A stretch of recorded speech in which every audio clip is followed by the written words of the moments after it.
Good enough है, good enough को मिला है। ओके नेक्स्ट, भारत में हवाई परिवहन निम्नलिखित में से किस वर्ष में शुरू किया गया था? हवाई परिवहन बताओ जी। हवाई परिवहन 1948 में शुरू किया गया, 1932 में शुरू किया गया, 1954 या 1911 में? तो भैया पहली बार 1911 में शुरू हुआ, और ये क्या थी? दरअसल में विश्व की पहली हवाई डाक सेवा थी। ये साथी आपका हवाई डाक सेवा थी। क्या बोलोगे? ये भैया एयर पोस्ट सर्विस थी। क्या थी? ये एक एयर पोस्ट सर्विस थी जो 1911 में हुई थी। अच्छा, ये कहाँ से कहाँ तक हुई थी? ये हुई थी आपका प्रयागराज, प्रयागराज से लेकर के, प्रयागराज से नैनी। क्या बोलोगे? प्रयागराज से नैनी, ज़्यादा दूर नहीं है ये, आपका लगभग 10 किलोमीटर दूर था। और जिस प्लान से ये हुई थी, यानी कि जो प्लेन था आपका, जो जहाज था, उस प्लेन का नाम है आपका हम्बर बाई प्लेन। क्या बोलो जी? कौन सा प्लेन था? हम्बर बाई प्लेन था, हम्बर बाई प्लेन था। ओके, 1932 भी इंडियन एयरलाइंस का बहुत इंपॉर्टेंट ईयर है, इसको नोट करना। 1932 में किसकी स्थापना हुई है? टाटा एयरलाइंस की। तो टाटा एयरलाइंस किस वर्ष बना था बताओ? टाटा एयरलाइंस किस वर्ष बना? 1932 में बना था, 1932 में। और यही टाटा एयरलाइंस क्या हो गया था भविष्य में? यही टाटा एयरलाइंस 1946 में एयर इंडिया बना। तो कभी भी पूछना एयर इंडिया की पूर्ववर्ती संस्था कौन सी थी, यानी पहले क्या था वो आपका? तो पहले था वो टाटा एयरलाइंस, और बाद में 1946 में वो क्या हो गया था? एयर इंडिया हो गया था। एयर इंडिया हो गया था। अगर हम हवाई परिवहन की बात करें आपसे, तो यहाँ से बहुत इंपॉर्टेंट क्वेश्चन बन सकते हैं कि हवाई परिवहन पहली बात तो किस मिनिस्ट्री के आपका अधीन आता है? बताओ किस मिनिस्ट्री के अंडर में आता है? इसका मंत्रालय होता है आपका नागरिक उड्डयन मंत्रालय। क्या बोलोगे? नागरिक उड्डयन मंत्रालय। क्योंकि आपको पता ही है हमेशा से भी परिवहन बहुत इंपॉर्टेंट टॉपिक है। नागरिक उड्डयन मंत्रालय, और नागरिक उड्डयन मंत्रालय का मतलब क्या हो गया? सिविल एविएशन मिनिस्ट्री है ये आपका। क्या है? सिविल एविएशन मिनिस्ट्री है बॉस। कोई दिक्कत? बोले नो, कोई दिक्कत इस बात में नहीं जी। अच्छा, यहाँ पर हम पूछेंगे आपसे, क्या बोलेंगे? भारत की जो, मुझे तुम पहले तो ये बताओ, भारत का पहला हवाई अड्डा कौन सा है? भारत का पहला हवाई अड्डा क्रम से बताना जरा, पूछेंगे आपसे। भारत का पहला हवाई अड्डा, इसमें बहुत कंफ्यूज होते हैं तो। पहला हवाई अड्डा, तो आपने अक्सर इसको देखा होगा कि भैया हवाई अड्डे का नाम आता है तो पहले कई बार कई आपका आर्टिकल्स में लिखा मिल जाता है Bamrauli, first airport of India. Bamrauli कई बार लिखा मिल जाता है, जो कि आपका यूपी का, लेकिन वो क्या था? वो साथी आपका आर्टिलरी सर्विसेज के लिए था, वो आपका सैन्य सेवाओं के लिए था। तो कभी भी आपसे पूछे तो आप कहेंगे वो जुहू है। कौन सा है? जुहू। जुहू यानी कि मुंबई, और ये बना था आपका 1928 में। अब बना था पहला हवाई अड्डा, यानी कि पहला एयरपोर्ट हमारा 1928 में बना था। मुझे बताओ सबसे बिजी कौन सा है आपका? सबसे बिजी, सबसे बिजी जो एयरपोर्ट है भारत का वो कौन सा है? तो सबसे बिजी एयरपोर्ट है हमारा इंदिरा गांधी इंटरनेशनल। इंदिरा गांधी इंटरनेशनल किस जगह पर स्थित है? तो इंदिरा गांधी इंटरनेशनल है नई दिल्ली में। मुझे बताओ सबसे बड़ा एयरपोर्ट कौन सा है भारत का? सबसे बड़ा तो कौन सा है ये आपका? इंदिरा गांधी इंटरनेशनल, यानी इंदिरा गांधी जी के नाम पर नई दिल्ली में। तीसरा मैं आपसे पूछूंगा सबसे बड़ा कौन सा है? बिगेस्ट एयरपोर्ट भारत का, तो वो है राजीव गांधी। राजीव गांधी एयरपोर्ट कहाँ पर है दोस्त बताओ? राजीव गांधी भैया जी वो हैदराबाद में स्थित है। कहाँ पर है? हैदराबाद में। भारत का मुझे बताओ 100वां हवाई अड्डा कहाँ पर है? जो 100वां साथी एयरपोर्ट बना भारत का, वो कहाँ पर है? तो 100वां एयरपोर्ट था हमारा पाक्यांग। क्या? पाक्यांग। और पाक्यांग कहाँ पर स्थित है आपका? वो सिक्किम में स्थित है। कहाँ पर है? सिक्किम में स्थित है, सिक्किम में। क्या आप मुझे बता सकते हैं भारतीय वायुयान अधिनियम किस वर्ष में आया था? जो साथी आपका एयरप्लेन एक्ट आया था वो आया था 1934 में। क्या बोलेंगे? वायुयान अधिनियम आपसे हमने पूछा है, वायुयान अधिनियम कब आया था? वायुयान एक्ट कब आया था? एयरप्लेन एक्ट तो 1934 में आया, 1934 में आया। अब यहाँ पर इंपॉर्टेंट क्वेश्चन बनेगा, एक हमें भी याद है, दो चीजें बहुत अभी चर्चित हुई थी। एक तो सौर ऊर्जा से संचालित भारत का पहला या विश्व का पहला एयरपोर्ट कौन सा बन गया? क्या बोलेंगे? Operated by solar energy, the first airport in the world, पूरे विश्व में पहला बन गया है। तो वो कौन सा है ये आपको बताना है। बोलेंगे जी, सारे लोगों का आंसर होना चाहिए। तो क्या बोलेंगे भैया आपका? क्या बोल दिया हमने यहाँ पर? क्या बोलेंगे? एक तो साथी हमने आप सॉरी, एक तो हमने बोला आपसे कि यहाँ पर हमको बोलना है सौर ऊर्जा से संचालित, सौर ऊर्जा से संचालित, सौर ऊर्जा से संचालित, operated by solar energy, operated by solar energy. जो पहला पहला बना है ये आपका कहाँ पर? विश्व में, पूरी दुनिया में ये पहला बना है। तो वो है आपका कोचीन। क्या बोलोगे? कोचीन हवाई अड्डा है। और कोचीन हवाई अड्डे की एक प्रमुख बात और है, ये पीपीपी मॉडल पर आपका, क्या बोलेंगे, आपका जो प्राइवेट पब्लिक पार्टनरशिप होता है पीपीपी मॉडल पर। क्या बोलेंगे? PPP model. सारे लोग पीपीपी का फुल फॉर्म लिखें, ये आपको टास्क है अभी। ये अपने सारे के सारे एकलव्यों को अभी ये टास्क है कि आपको पीपीपी का फुल फॉर्म लिखना है। तो पीपीपी मॉडल पर बना पहला, बना बना ये पहला एयरपोर्ट है, पहला एयरपोर्ट है आप, पहला एयरपोर्ट है, ठीक है, पीपीपी मॉडल पर बना है। तो आपका सबसे बिजी हो गया, सबसे बड़ा हो गया, 100वां हो गया आपका, वायुयान एक्ट हो गया, पीपीपी मॉडल पर हो गया, ये आपको पता होना चाहिए। ठीक है? बाकी आपको बताएंगे। एक टॉपिक जो होगा हमारा वो लगभग क्या इंपॉर्टेंट है उसमें, वो हमको कवर करना है। फिर दूसरे में हम वायुयान का लेके आएंगे, जिसमें हम आपको एयरपोर्ट बताएंगे, कौन सा एयरपोर्ट कहाँ पर स्थित है। जैसे डोनीपोलिया वगैरह से बहुत क्वेश्चन आता है आपका, कैंपागोड़ा वगैरह से आता है। Public private partnership, Ritwik Singh ji ने सबसे पहले आंसर दिया, बहुत शाबाश, बहुत खूब। जनगणना 2011 के अनुसार दशक के दौरान जनसंख्या वृद्धि कितनी रही? यानी कि जैसे कि दशक में वृद्धि समझते हैं, दशक मतलब 10 वर्षों में कितना परसेंट जो साथी आपका डिकेडल ग्रोथ हुआ, दशकीय वृद्धि कितनी हुई? यानी कि 2011 से पहले भैया जनगणना कब हुई थी? 2001 में हुई थी, तब हम 102 करोड़ के करीब हुआ करते थे। और तब हमारी 2011 में हुई, तो तब हम हो गए आपका कितने के करीब? क्या बोलेंगे? यहाँ पर हम पहुंच गए 120 करोड़ पे। तो ये जो डिकेडल ग्रोथ हुआ परसेंटेज में, वो कितना हुआ? 17.64। बहुत सारे साथियों का आंसर आया भैया 17.64 हुआ। ठीक है, अगर मैं आपसे पूछूं कि कब, क्या कभी ऐसा हुआ है किसी भी डिकेड में कि 17.64 से भी ज्यादा हो गया हो, आप कहेंगे हाँ जी भैया। एक हमारा डिकेडल ग्रोथ हुआ था, कब बोलेंगे 1960 1961 से 1971 में। 1971 में तो यहाँ पर क्या हुआ था, सबसे ज्यादा चेंज हो गया था इस दौरान आपका 24.80% की क्या रही थी, एक डिकेडल ग्रोथ रहा था। और ये क्या है, ये सबसे ज्यादा है, सबसे ज्यादा, इससे ज्यादा कभी डिकेडल ग्रोथ नहीं हुआ, इससे ज्यादा दशकीय वृद्धि कभी नहीं हुई है। अच्छा मुझे बताओ ये क्या होगी, सबसे ज्यादा डिकेडल ग्रोथ है, सबसे ज्यादा दशकीय वृद्धि है, सबसे ज्यादा दशकीय वृद्धि है। अगर मैं पूछूं सबसे कम दशकीय वृद्धि कब रही है, अगर हम पूछ लें आपसे सबसे कम दशकीय वृद्धि कब रही है, तो आप कहेंगे 1911 से 21 के दौरान रही है। 1911 से 21 के दौरान, क्योंकि इस समय पे जनसंख्या क्या घट गई थी, घट गई थी 0.31% नेगेटिव में रहा था। ये एक ऐसा डिकेड है जिसमें जनसंख्या बढ़ने की जगह घट गई। अब हम आपसे पूछेंगे कुछ इंपॉर्टेंट फैक्ट इंडिया के बारे में, ठीक है, क्योंकि जनगणना से क्वेश्चन भैया पूछा ही पूछा जाता है, याद रख लेना इस बात को।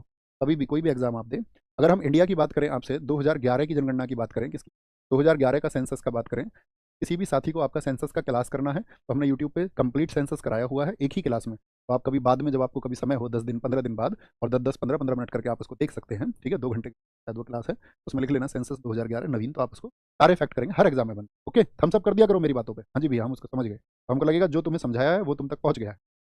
तो 2011 की सेंसस में क्या पूछना है, पहली बात तो मुझे बताओ, जो भारत में साथी आपका घनत्व है, जनसंख्या घनत्व यानी कि पॉपुलेशन डेंसिटी कितना है, पॉपुलेशन डेंसिटी कितना है, पॉपुलेशन डेंसिटी, तो आप कहेंगे ये है 382 व्यक्ति प्रति वर्ग किलोमीटर, ठीक है, 382। अगर हम आपसे पूछें जो साथी आपका सेक्स रेशियो है, जो लिंगानुपात है वो कितना है, लिंगानुपात, ठीक है, लिंगानुपात कितना है, तो आप कहेंगे लिंगानुपात भैया देश में है आपका 943, 943 है, 943 है। अगर हम आपसे पूछें बाल लिंगानुपात कितना है, यानी चाइल्ड सेक्स रेशियो कितना है, बाल लिंगानुपात, तो आप कहेंगे चाइल्ड सेक्स रेशियो है हमारे देश में दोस्त आपका कितना, 919 है, 919 है। अगर मैं पूछूं देश में लिटरेसी कितनी है, लिटरेसी बताइए दोस्त, साक्षरता कितनी है देश में, तो साक्षरता है 74.04%। ये हम कल भी पूछेंगे आपसे, जरूरत पड़ेगी हमको। अच्छा लिटरेसी में मुझे बताओ मेल लिटरेसी कितनी है और आपका फीमेल लिटरेसी कितनी है, यानी पुरुष साक्षरता कितनी है और महिला साक्षरता कितनी है, तो पुरुष है 82.10%। ये इतनी बेसिक चीज है कि आपको कम से कम पता होनी चाहिए, तभी हम आगे पूछेंगे, ठीक है। क्या पूछेंगे भैया, जनगणना 2011 में 29% पूछे गए, ये हमें गूगल पर भी समझ में नहीं आया। 29% दोस्त, जैसे अभी आपने सबने सुना होगा कि इस बार जाति की जनगणना होगी, सुना आपने, तो इस बार एक कॉलम जाति का भी होगा, तो 29% का मतलब है उसमें 29 कॉलम थे कि आप कहाँ पर निवास करते हैं, आपकी आयु क्या है, ठीक है, और आपका अन्य व्यवसाय क्या है, तो इस तरह के उसमें 29% पूछे गए थे। इसका मतलब ये है मेरे दोस्त, ओके। तो 82.10%। फीमेल की अगर हम बात करें तो फीमेल की 65.46% है। मुझे बताओ साथी 2011 में जो साथी कमिश्नर थे यानी कि जनगणना आयुक्त थे, उनका क्या नाम था, जनगणना आयुक्त कौन थे, जो सेंसस कमिश्नर थे इस समय पर वो कौन थे, तो उनका नाम था सी चंद्रमौली। क्या नाम था, सी चंद्रमौली उनका नाम था, सी चंद्रमौली। अगर आपसे पूछे 2011 जनगणना के जो साथी आपका डेटा था वो कब आपका, जनगणना का जो साथी आपका डेटा था उसकी रिपोर्ट कब आई थी, जनगणना के डेटा की रिपोर्ट कब आई थी आपका, तो ये बहुत इंपॉर्टेंट डेट है, 31 मार्च 2011 को आई थी, 31 मार्च 2011 को। तो क्या बताया था इस डेटा में, सबसे ज्यादा पॉपुलेशन किस राज्य में है, सबसे ज्यादा पॉपुलेशन, सबसे ज्यादा जनसंख्या प्यारे दोस्त किस राज्य में है, तो आप कहेंगे सबसे ज्यादा जनसंख्या भैया यूपी में है, और सबसे कम जनसंख्या पूछे, सबसे कम पॉपुलेशन जहाँ पे सबसे कम लोग हैं तो वो है भैया आपका सिक्किम में। कहाँ पर है, वो सिक्किम में है, ये आपको पता होना चाहिए, ठीक है? सिक्किम में स्थित है। फॉलो ऑन निम्नलिखित में से किस क्रिकेट प्रारूप से संबंधित, यानी क्रिकेट के कौन से फॉर्मेट में फॉलो ऑन होता है, तो बताएं। केवल टी20 में कभी फॉलो ऑन होता है, आप कहेंगे नहीं भैया, केवल टेस्ट मैच में होता है फॉलो ऑन। तो फॉलो ऑन का मतलब क्या होता है, जैसे पहली टीम खेली, उसने कुछ रन बना दिए, पर दूसरी टीम आई खेलने, ठीक है, उसने कुछ रन बनाए, पहली टीम की पहली पारी और दूसरी टीम की पहली पारी के बीच में जो आपका विपक्षी टीम के बीच में जो अंतर है वो कितने रन का होना चाहिए, अगर उन दोनों के स्कोर में 200 रन का अंतर है उसको फॉलो ऑन बोलते हैं। तो फॉलो ऑन के लिए आपको एक शब्द याद रखना, कितने का, 200 रनों का अंतर, 200 रनों का जो अंतर होता है उसको हम बोलते हैं फॉलो ऑन। क्या बोलेंगे उसको, फॉलो ऑन कह देते हैं, बाकी किसी में फॉलो ऑन होता ही नहीं है। अच्छा जैसे एक दिवसीय मैच लिखा हुआ है, एक दिवसीय मैच कितने ओवर का होता है भैया, तो ये 50 ओवर का होता है, कितने का होता है, 50 ओवर का होता है। टी20 की बात करें कितने का होता है ये भैया, 20 ओवर का होता है, 20 ओवर का। अच्छा टी20 में एक बात बताओ आप हमको, टी20 में जो साथी आपका जो पावर प्ले होता है वो कितने ओवर का होता है, टी20 में पावर प्ले जो होता है यानी टोटल 20 ओवर में से 30 गज के घेरे के अंदर कितने खिलाड़ी रहेंगे आपका, क्या बोलेंगे, पावर प्ले के अंदर 2 खिलाड़ी होते हैं आपका, और पावर मतलब उसके घेरे के बाहर होते हैं इतने, बाकी सब अंदर। तो पावर प्ले में कितने तक होता है, 6 ओवर का होता है, कितने का, 6 ओवर तक होता है पावर प्ले, बहुत बढ़िया। अब इसमें बताओ एक जो बॉलर है, एक बॉलर वो कितने ओवर फेंक सकता है, एक बॉलर टी20 में, तो एक बॉलर जो है टी20 में वो 4 ओवर फेंक सकता है, 4 ओवर मैक्सिमम, इससे ज्यादा नहीं, कम चाहे जो भी हो। वहीं पर अगर हम यहाँ पर बात करें ओडीआई की, वनडे इंटरनेशनल, ओडीआई के मामले में क्या होगा, जो पावर प्ले होता है वो शुरुआती कितने ओवर का होता है ये बताओ, उसमें तो लास्ट में भी होता है और शुरुआत में होता है, इसलिए इसके पावर प्ले क्वेश्चन बनता नहीं है।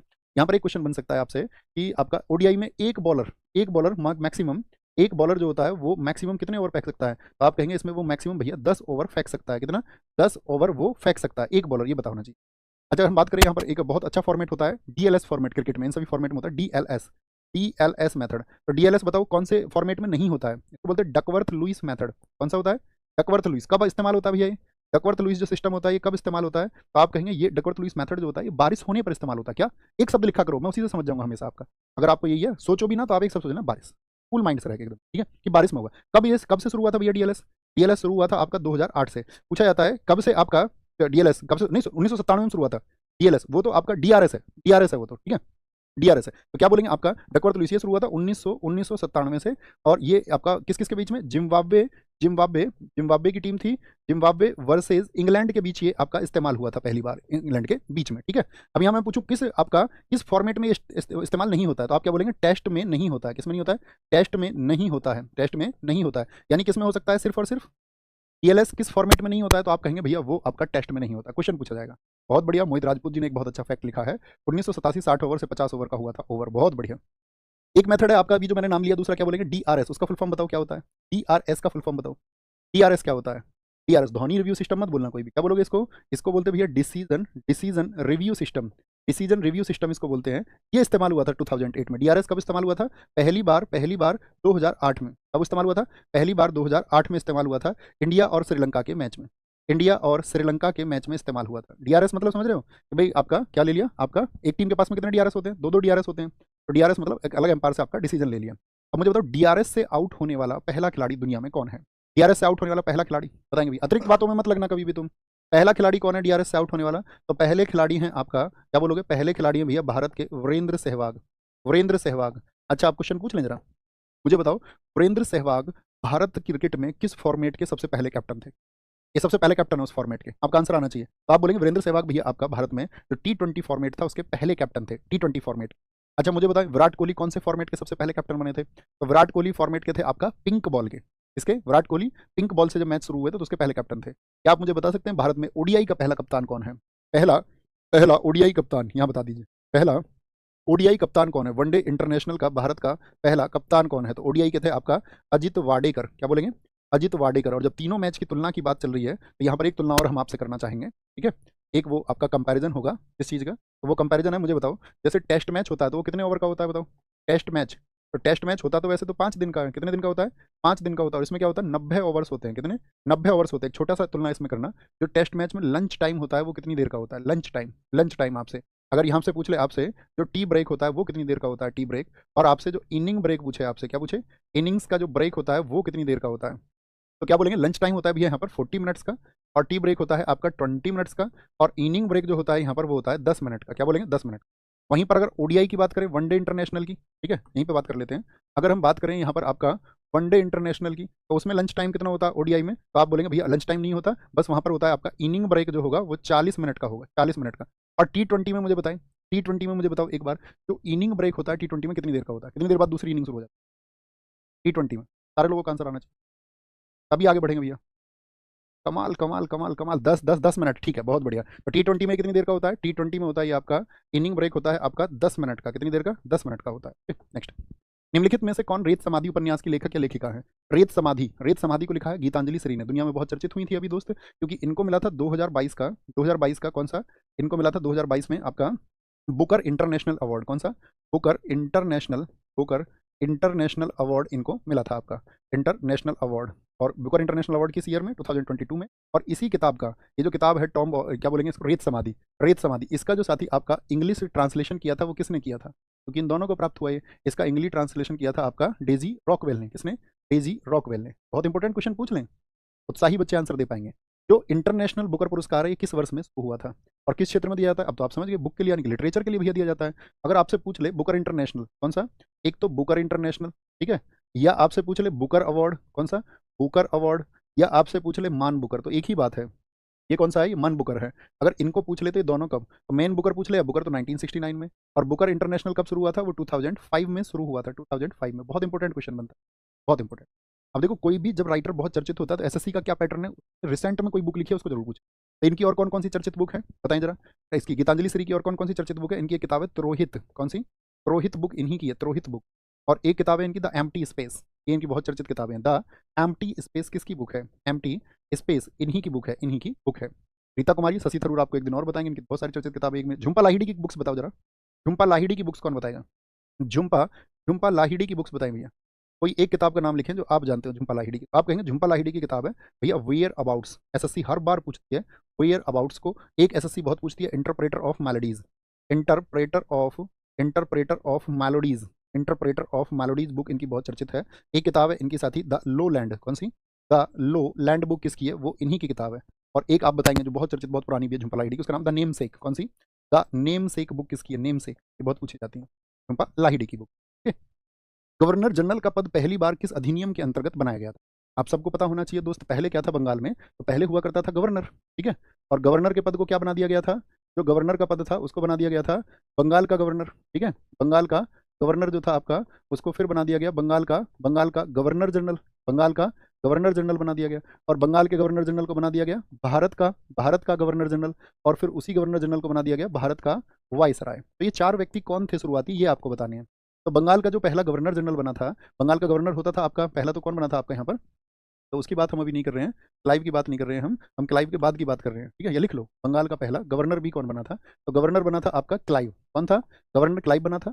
गवर्नर जनरल की दोस्त बात करें तो वो बना था हेस्टिंग्स। कौन बना था बताएं जरा? बंगाल का पहला गवर्नर जनरल बना था आपका हेस्टिंग्स। मुझे बताओ हेस्टिंग्स किस एक्ट से बना था? हेस्टिंग्स किस एक्ट से बना था? और भारत का अगर गवर्नर जनरल की बात करें तो वो बना था आपका कौन? बेंटिक बना था, बेंटिक बना था। और भारत के वाइसराय की बात करें साथी तो कैनिंग बना था। तो इसको बोलते हैं हम क्लाइव है, क्या बोलेंगे इसको? विलियम, ये क्लाइव था, विलियम है, क्या बोलेंगे? बेंटिक, और फिर आपका कैनिंग है। बेंटिक बेंटिक बेंटिक बेंटिक, बहुत बढ़िया जी। अब देखो इंपॉर्टेंट क्वेश्चन क्या बनेगा, किस किस एक्ट से बने? तो ये जो बना था हेस्टिंग्स, ये बना था आपका 1773 के रेगुलेटिंग एक्ट। अगर मैं आपसे पूछूं बेंटिक किससे बना था, तो बेंटिक बना था 1833 एक्ट से, 1833 के एक्ट से। अगर कैनिंग पूछे कभी भी तो आप लिखना 1858 एक्ट से, 1858 के एक्ट से। अच्छा दोस्त, अगर हम आपसे पूछें 1773 के एक्ट में और क्या इंपॉर्टेंट हुआ था, तो आप कहेंगे 1773 के एक्ट में भी सबसे इंपॉर्टेंट पहली बात तो ये है कि भारत में आपका न्यायपालिका की स्थापना हुई थी। और कलकत्ता में आपका सुप्रीम कोर्ट बना था। किस वर्ष में? कलकत्ता में जो सुप्रीम कोर्ट बना था 1774 में। इसमें जो मुख्य न्यायाधीश थे मुझे बताएं, कलकत्ता के सुप्रीम कोर्ट में जो चीफ जस्टिस थे वो कौन थे? चीफ जस्टिस थे इसमें एलिजहा इम्पे, क्या बोलोगे? एलिजहा इम्पे थे। और एलिजहा इम्पे के साथ में साथ ही आपका तीन जो अदर जस्टिस थे, यानी तीन जो अदर जज थे, उनके क्या नाम थे? तीन अन्य न्यायाधीशों के, उनके नाम थे आपका लैम्बर्स, क्या बोले? लैम्बर्स नहीं था, सॉरी लैम्बर्स नहीं था, क्या नाम था उसका? नाम था चैम्बर्स था, लिमेस्टर था और हाइड था।